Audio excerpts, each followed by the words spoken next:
and welcome to Penn Voice. My name is Leslie Arroyo, and today I'm filling in for Danny Gasparini. And with me today is Nancy Colman, and you are the founder and board member of Brisbane Village Helping Hands. I'm one of the founders. One of them. Okay, well, thank you for joining us. We really appreciate it. Thanks for having me. Tell us a little bit more about what Brisbane Village Helping Hands is. Brisbane Village Helping Hands is a community-based, all-volunteer nonprofit, and our mission is to promote aging in place in Brisbane and also to help older residents maintain a connection to the community. We do this by offering our members volunteer services, which are mostly transportation, home repair and maintenance, minor home repair and maintenance, help with technology, and also friendly visits.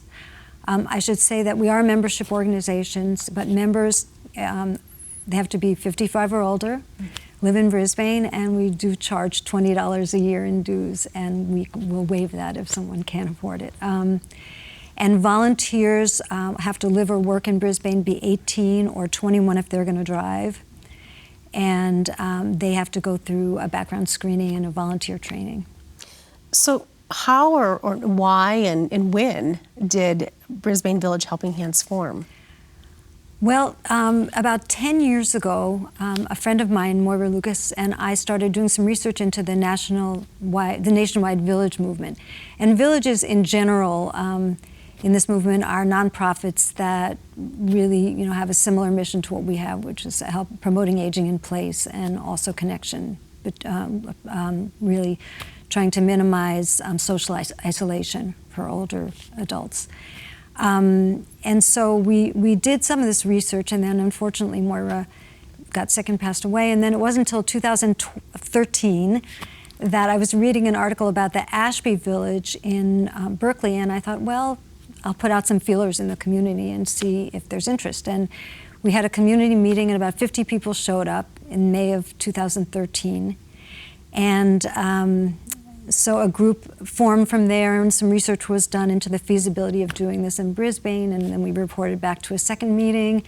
And from that came a working group that morphed into the board, developing an organization. And I just want to say, I know that I'm the only one here from the organization, but I do want to give a shout out to our past and present board members. And so I am going to read their names so I make sure I don't forget anybody. But our original board was Cindy Rudolph, Wendy Ricks, who was at that time an employee of the city, worked in the city of Brisbane, Jim Skeels, who was a former city employee, Karen Latham, Jane Kinsler, and Sherry Goodwin. And eventually Jim and Wendy left the board.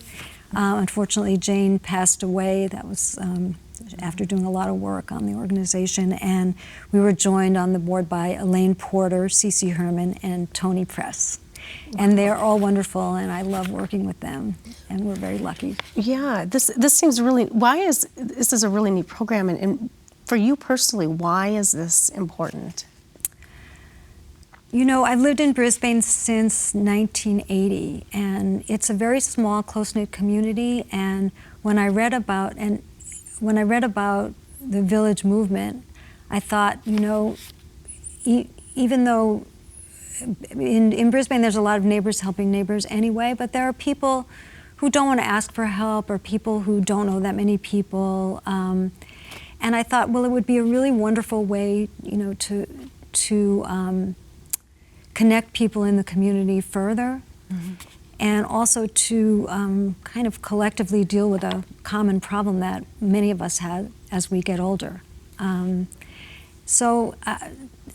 It seemed like it was really worth trying to build an organization like this in Brisbane, and so we got to the point of incorporating in the summer of 2015. We became a tax-exempt nonprofit, and we developed an organizational structure, and then we were lucky enough to get financial and some administrative support from the City of Brisbane, which we have a limited co-sponsorship from them, and also financial support from the Brisbane Lions Club, which has been really wonderful, and a lot of encouragement and support from the community, and this support's enabled us to pay for liability insurance and our basic operating expenses, which are very low since we don't have an office and we don't have any paid staff, so we're all volunteers. So in March of 2016, we got off the ground and started offering services after we had our first volunteer training, and we've been doing it ever since. So it's been going on 4 years, and we've provided so far almost 550 services in the community. And what kind of services are those? The most common service is transportation, taking people to doctor's appointment, to the grocery store, to other kinds of appointments. And minor home repair and maintenance, just any small things, changing hard-to-read light bulbs, fixing somebody needed, their mailbox had fallen over, or we don't do major things, but a lot of times for people it's really helpful to just be able to call somebody and say, could you come take a look at help me hang my curtains? Something like that. And this is a free service for those And it's folks. a free service, and in the process, and also we offer friendly visits as a service for people who can't get out or can't, really don't have as much opportunity to socialize. And as volunteers and members get to know each other more and more, there's been some really nice friendships that have formed, and it's a really wonderful process. How many volunteers and members do you have? We have, right now we have 57 members, and they range in age from, I would say, late 50s to, I think our oldest member is almost 97. Oh, wow. And we have 61 volunteers. Wow, that's great. And is it hard to recruit, or how are you able to get these volunteers? Well, really, through outreach in the community, we've done some mailings. We have, I forgot to mention that we have 2 social events a year. Okay. And the community is welcome to those.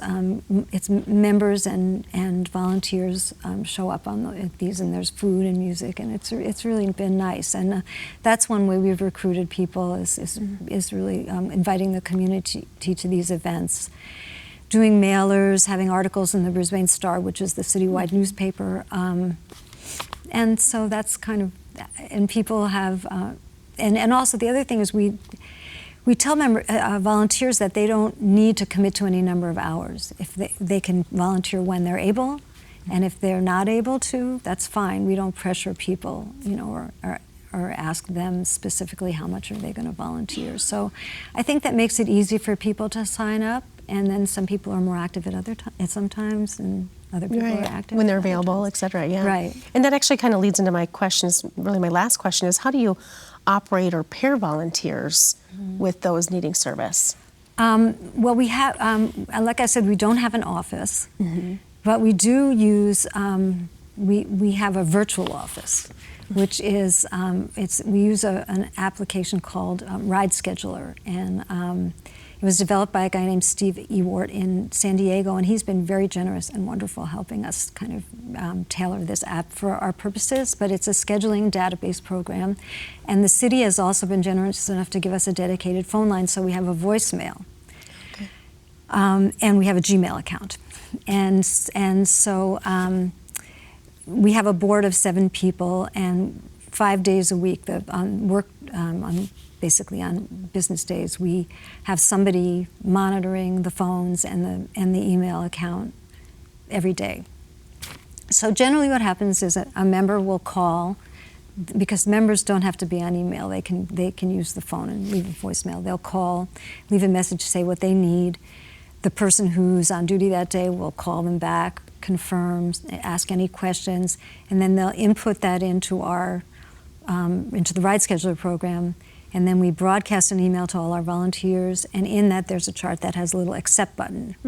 And then so volunteers get an email, and they can just click on that button, accept, and then they'll get an email with the information about the member and the service, and they contact the member to make arrangements to carry out the service. And that's basically how it works. So our main contacts with volunteers are through email, but our main contacts with members are on the phone. Wow. Well, thank you. This is a really neat service, and I think it's great that you and your board members have started this up. Thank you. And I just want to say that if there's anybody out there who wants to get involved, you can contact us at our phone, which is 415-508-2185, or you can email us at brisbanevillagehelpinghands@gmail.com. We have a website, brisbanevillage.org, so please check us out, and we're always open to more people being involved. Perfect. Well, thanks so much for joining us. We really appreciate Thank it. you very And much for having me. Yeah, and thank our viewers today for joining us on Penn Voice. We'll see you next time.